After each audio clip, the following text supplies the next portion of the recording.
Hello. I painted my nails the color of the dark dimension, but stuff still happened. So what's up? Ring, ring. That's the sound of your doorbell spying on you and also getting you money. Kind of. Ring doorbells, owned by Amazon, were hit with a lawsuit from the FTC saying, hey, your employees are illegally accessing user data, like accessing videos taken by your doorbell without your knowledge, against your will, and against their own terms of service. Basically, the thing they said they wouldn't do. But they did it anyway, and they got a bunch of video to train their algorithms or something, without telling anyone. Beyond that, their lax approach to privacy allowed hackers to hack Ring doorbells and Ring cameras and stuff.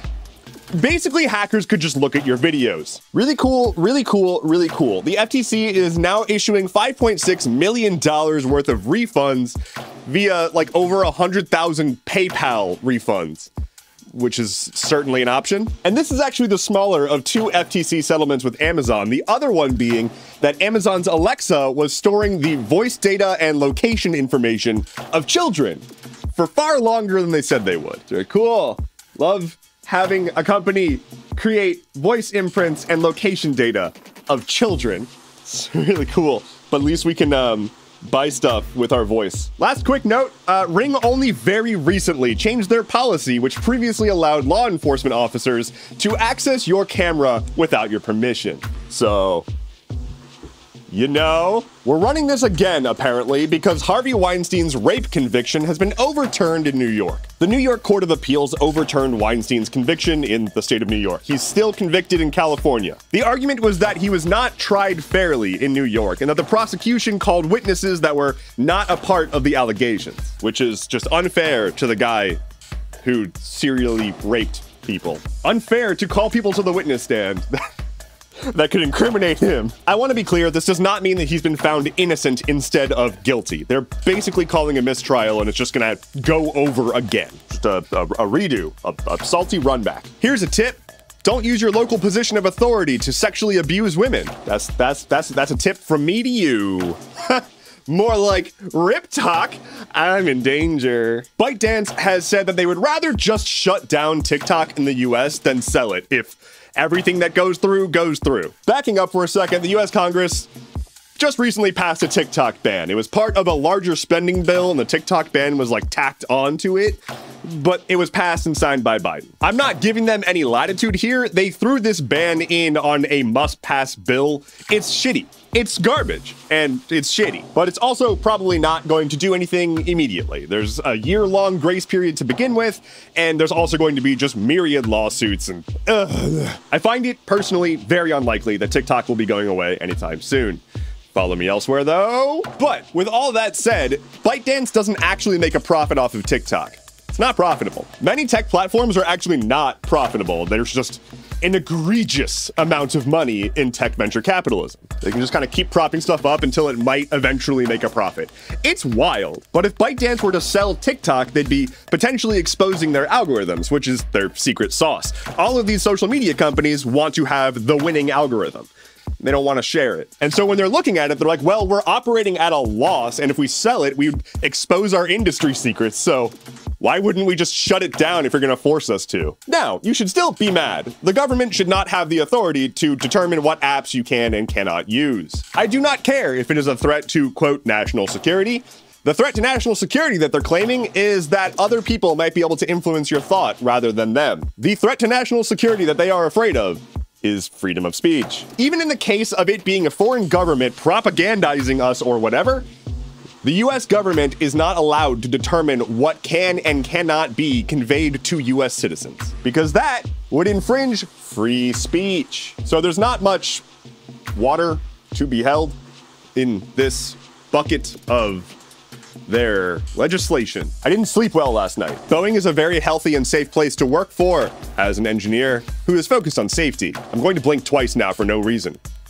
John Barnett, the guy who was recently found dead after being a whistleblower for Boeing, he worked there for quite some time being a quality control manager. During his time there, he raised concerns about faulty parts and processes that prioritized speed over safety.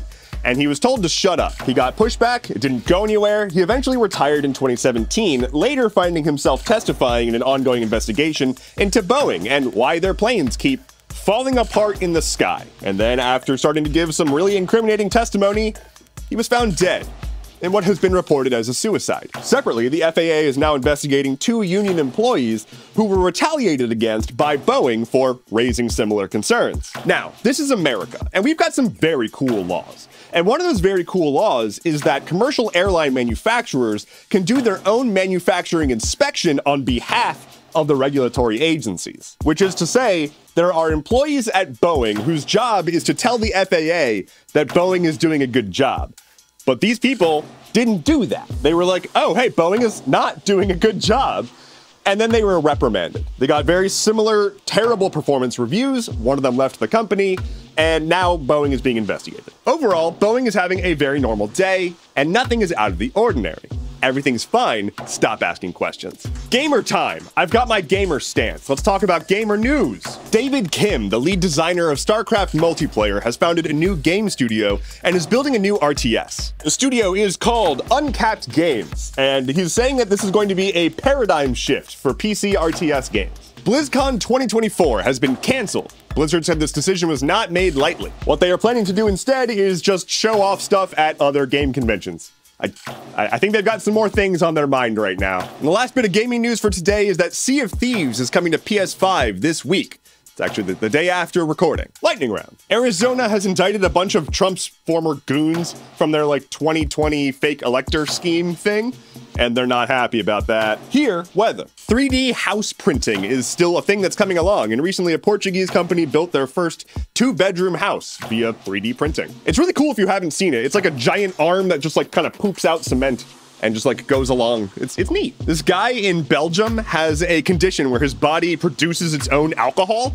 and he was charged with a DUI, but recently got out of the charges because he was like, I can't not have alcohol in me. Christine Noem, who was one of the frontrunners for Trump's potential VP picks, said in her memoir that she shot her dog and a goat while hunting one day because the dog wouldn't learn and the goat was unruly. And so now people are like, why did you just kill your dog? What? So don't do that. There's a company that's selling one of those robot dog things, but they strapped a flamethrower to it. They're saying it has use in wildlife control and agriculture. This is a bad idea. Aaron Sorkin has announced that he is working on a sequel to The Social Network, and it's going to focus on social media's influence on January 6th. I have no idea what this is going to look like, but The Social Network was a very good movie, so I hope this will be too. Google's market cap has hit $2 trillion and stayed there. They're $2 trillion. Can I have some? This is a casual reminder, apropos nothing, that cops are legally allowed to force unlock your phone if you use facial recognition or thumbprint recognition, so maybe consider turning off biometric unlock on your phone. If you have an iPhone, you can hold the lock and power up button for a few seconds and it will lock your phone down and require a passcode to unlock. And finally for today, a cat accidentally got shipped from Utah to California after stepping into an Amazon return box. The receiving department at Amazon opened up a box and found a kitty. It's okay though. Everything is fine. That is all I have for you today. Thank you so much for watching. Let me know in the comments below what user data you're going to unlawfully access. Don't forget, I've got a Patreon if you want to support me as directly as possible and support future projects. That is a wonderful place to do so. And check out my store, shop.endeavorance.camp. You can get merch, and it's a good time. Great way to support what I do. Okay. My name is Endeavorance. I'll be back on Monday. Take care and be well.